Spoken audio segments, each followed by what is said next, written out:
अस्सलाम वालेकुम दोस्तों, जैसा कि आपको पता है मैं थोड़ा राशिद परदेसी एक और वीडियो के साथ और एक और व्लॉग के साथ मैं हाजिर हुआ हूँ। और एक वीडियो ये बना रहा हूँ कि बहुत अच्छी और ज़बरदस्त, शायद हो सकता है कि सुनी हो सो इठी भी हो सो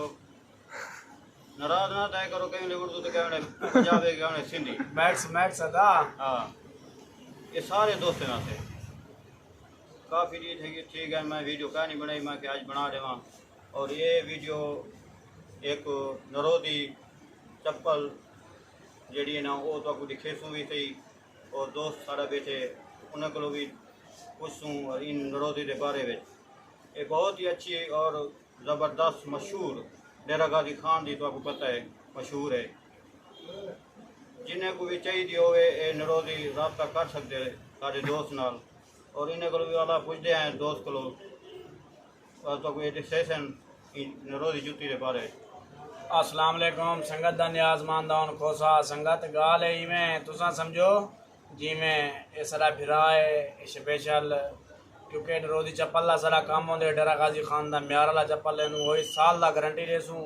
उदा प्रिंट लावे खोल पवे क्लेम देसूँ वही ओरिजिनल चीज़ हो सी जिले पेरें पैसों में समझ पी गाल कहीं चसा जैसो असल नरोजी वो भी डेरा गाजी खान दा जिंज क्योंकि इन्हें वैरायटियाँ बहुत ज़्यादा हैं इनके कलर भी बहुत ज़्यादा हैं हर सूट के मैचिंग नाल तुसा चप्पल पा सकते वे स्पेशल सारा कैमरे मैन है तो कुछ चप्पल लिखे सी वाला मिलते हैं वाला इंशाल्लाह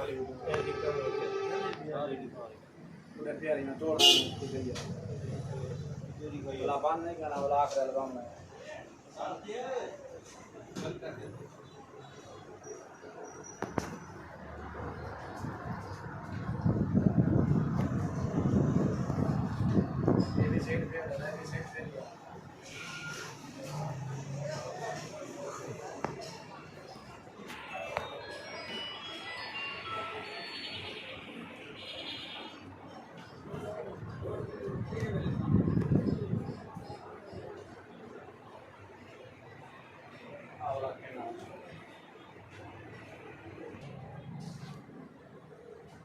जी जी भाईजान क्योंकि वीडियो बनाने का मकसद यह है सारे के हर किस्म की चप्पल मिलवे सी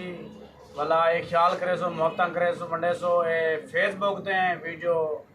अगते शेयर भी करे सो सारे यूट्यूब चैनल को सब्सक्राइब भी करने बेल दा घंटी लाजमी दबावना है साढ़े भी यूट्यूब चैनल का विजिट करे सो फयाज फंटे नरोदी चप्पल डेरा गाजी खान वो भी भेजन का सारा जरा शेड्यूल होंगे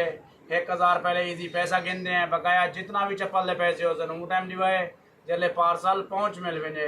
अपना लाजमी ख्याल रखे सो अल्लाह हाफिज।